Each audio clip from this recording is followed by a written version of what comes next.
እንደምናላችሁ የሚገርም ዜና ነው ይዤላችሁ የመጣሁት። ስለ ኢራን ነው የማቀርብላችሁ። ትላንትና ምንም ዜና ያላቀረብኩላችሁ ትምታታ ነገር ስለነበረ ነው። እርግጠኛ ባልሆንኩት ነገር ማቅረብ ስለማልፈልግ ነው እና የአሜሪካ የመካከለኛው ምስራቅ ዋና ማዘዣ ጣቢያው ማለት ነው የሴንትኮም የሚባለው ምን አለ? የኢራንን የአየር ክልል 90% ተቆጣጠር ያለው አለ። 90% ማለት ታዩም በማይታዩም የጦር አውሮፕላኖች እንደፈለግ እወጣለሁ እገባለሁ አለ እና ምን ማለት ነው? ልክ አንድ ወፍ እንደምታዩት ማለት ነው። ልክ አንድ ወፍን አይታችሁ በድንጋይ እንደመሳት ማለት ነው። ሲበር አለ ባጠገባችሁ ያልፋል። ያንን ወፍ ታርጌት አድርጋችሁ የመምታት ችግሩ እናንተ ይሆናል። እንደዛ አድርጎ ተናገረ። እውነት ነው ሐሰት ነው ይሄ? እንደዛ አይነት ነገር ውስጥ ከገባች ኢራን ኦልሞስት በቁጥጥር ስር እንደዋለች አስቡ ማለት ነው። ማጣራት ማየት በደንብ እንትን ማለት ነበረብኝ። አሁን በደንብ አረጋግጬ ነው የምነግራችሁ ማለት ነው። ሎጂካል ጥያቄዎችን ትጠይቃላችሁ። ሚዲያ ላይ የሚቀርቡ ነገሮች በሙሉ እውነት ናቸው ወይ? የሚዲያም ጦርነት አለ። ጦርነት ሚዲያ የሚባለው ነገር ሁለተኛው ባትል ፊልድ ነው። ፕሮፓጋንዳም ሊሆን ይችላል እንጂ ኢራን ሴንትራል ኢዝራኤልን መምታት የምችል ከሆነ በእርግጥ ይሄ ራዳር ጉዳይ ያኛው የሳተላይት ጉዳይ ቢሆንም ሴንትራል ኢዝራኤልን የምትመታ ከሆነ ከኮሚኒኬሽን ሲስተም ነፃ ናት ማለት አንችልም። እንደገና ደግሞ ማታ ኢስፋን ተመቷል። በጣም እስካሁን ከነበሩ ጥቃቶች በጣም ኃይለኛ ከመሬት እሳት ነበር የሚፈልቀው አሉ። ማታ የነበረው ኢስፋን የሚባለው የኒውክሌር ማበልጸጋ ጣቢያ ሲመታ ማለት ነው እጅግ በጣም ኃይለኛ ነበር ተባለ። ግን ያኔም ይሄ ነንስቲቭስ የሚባሉትን አውሮፕላኖች አልታዩም ማለት የማይታዩ ከ30,000 ፊት ምናምን በላይ ሆነው የሚተኩሱ የሚያነጣጥሩ አውሮፕላኖች ናቸው ጥቅም ላይ ዋሉት ነው እየተባለ ያለውና እንዲህ ከሆነ የአየር ክልሏን 90% ተቆጣጥረናል የሚለውን ነገር መቀበል በጣም ያስቸግራል ማለት ነው።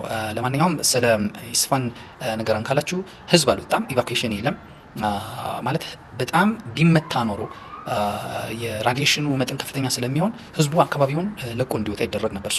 ወይ ከዛ አካባቢም እና አሜሪካ ቢጠረጥሩም ዩራኒየም ወጥቷል፣ ወይ ደግሞ አሁንም የተተኮሰው ነገር ቦታውን አላገኘውም ማለት ነው። እና ዞሮ ዞሮ እና እንዴት ነው 90% ተቆጣጥራለች ወይ አሜሪካ? በቃ የኢራን ነገር እንዴት ነው ብላችሁ መጠየቅም ከሆነ አሁን እንዳረጋገጥኩት አይደለም። ግን ቀላል የማይባሉ የአየር መከላከያ መሳሪያዎቿ እንትን ብሏል፣ ብላይንድ ተደርጓል ማለት ተመቷል ምን ብሏል ሳይሆን በቃ ተበልጧል በቴክኖሎጂ ማለት ነው። ግን ያንን ቦታ ግን የሚሸፍንላት ሌላ ነገር አገኘች። ራሻ በትክክል ገባችበት ማለት ነው። በቃ የራሻ አገባብ አሁን ፊት ለፊት መሳሪያ ደግኖ መዋጋት ነው እንጂ የቀረው አሜሪካንን እያለቻት ያለችው አንቺ እስራኤልን እየደገፍሽ እንደሆነ የመካከለኛው ምስራቅ ኢንተረስትሽን ለማስጠበቅ ከእስራኤል ጎን እንደቆምሽ እኔም ከኢራን ጎን እቆማለሁ። ጎረቤቴ ናት። ቬንዙዌላ ላይ ጥቅም እንዳለሽ ኢንተረስት እንዳለሽ ሁሉ ኢራንም ላይ እኔ ኢንተረስት አለኝ። ይሄ ሪጅን ቼንጅ የመንግስት ለውጥ ሃርሙዝ ሰርጥን ይዞ ሃርሙዝ ሰርጥን መቆጣጠር አልደግፍም። ይሄንን የመሳሰሉ ነገሮች አሁን ተናግራለች ማለት ነው። ሌላው ምንድነው ይሄ ዴልታ ፎርስ የሚባለውን በመላክ የኒውክሌር ጣቢያውን ዩራኒየም የበለጸገውን ዩራኒየም በዴልታ ፎርስ አማካኝነት በኃይል ይዘን እንወጣለን የሚል ነው የአሜሪካ ሌላው እንትን አሁን እያለች ያለችው። እሱም ከመንግስት ለውጥ ጋር የተያያዘ ስለሆነ እሱንም አልቀበልም የሚል አዝማሚያ ነው ራሻ እያሳየች ያለችው። ዛሬ በተባበሩ መንግስታት ጸጥታው ምክር ቤት የተኩስ አቁም ስምምነት እንዲደረግ ራሻ ሪዞሉሽን ይዛ ትቀርባለች። ያ ሪዞሉሽን እንድትቀበል አሜሪካ ትገደዳለች፣ ግን ቬቶ ታደርጓለች ብዬ አስባለሁ። ትገደዳለች ሲባል እዛ ያሉት በአብዛኞቹ በቃ በነዳጅ ምክንያት የሚመጣውን የኑሮ ቀውስ መሸከም አይፈልጉም። የተኩስ አቁም ስምምነት እንዲደረግና ነገሩን ዲፕሎማሲያዊ በሆነ መንገድ እንዲፈታ ፍላጎት አላቸው። አሁን ባለው ሁኔታ አሜሪካ የምትፈልግ አይመስለኝም። ግን ራሻ አሁን እያስቀመጠች ያለችው ቀይ መስመሮች አሉኝ ኢራን ውስጥ እያለች ነው። የመንግስት ለውጥ፣ ሃርሙዝን በጉልበት መጥቶ እንደ ቬንዙዌላ መቆጣጠር፣ ብሎክ ማድረግ፣ ዴልታ ፎርስን በኃይል ልኮ ኢራንን ለመቆጣጠር መሞከር የመሳሰሉ ነገሮች የኔ ቀይ መስመሮች ናቸው የሚል ነው። ይሄ ለኢራን ትልቅ ጉልበት ነው ማለት ይሄ ኤር ዲፌንሷ የምር ተመቶ ከሆነ የምር ሴንትኮም 90% ያህሉ እንደዛ መትቻለሁ የሚል ከሆነ የራሻ በዚህ መጠን መግባት ለኢራን በጣም ጉልበት የሚሰጣት ነው። በኢኮኖሚም በኩል 80% የሚሆነውን ፍጆቷን የነዳጅ ፍጆቷን ቻይና የምታገኘው ኢራን ነው።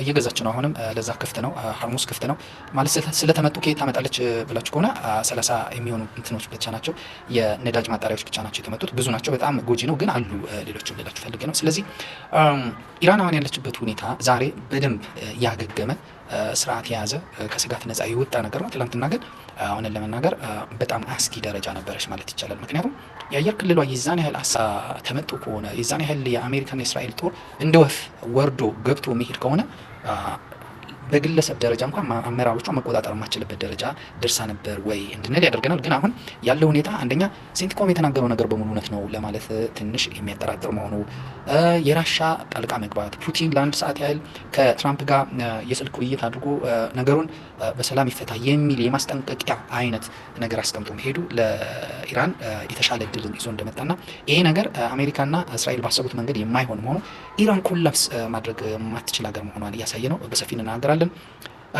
በተለይ ግርማ ሰይፉ የኢዜማ ምክትል የነበረው በአሰብ ጉዳይ ላይ ተናገረው የሚያስቅ ነገር በቃ ተቃዋሚዎች እንዲህ ናቸው እንድትሉ የሚያደርጋችሁ ነው። እንናገራለን። ዩቲዩብን ሰብስክራይብ አድርጉን። በጣም አመሰግናለሁ። በጣም እየሄዳችሁ ነው።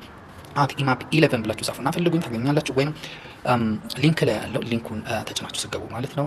በጣም አመሰግናለሁ። እመልሳለሁ። የሚገርም ዜና ነው ዛሬ ማቀርብላችሁ ማለት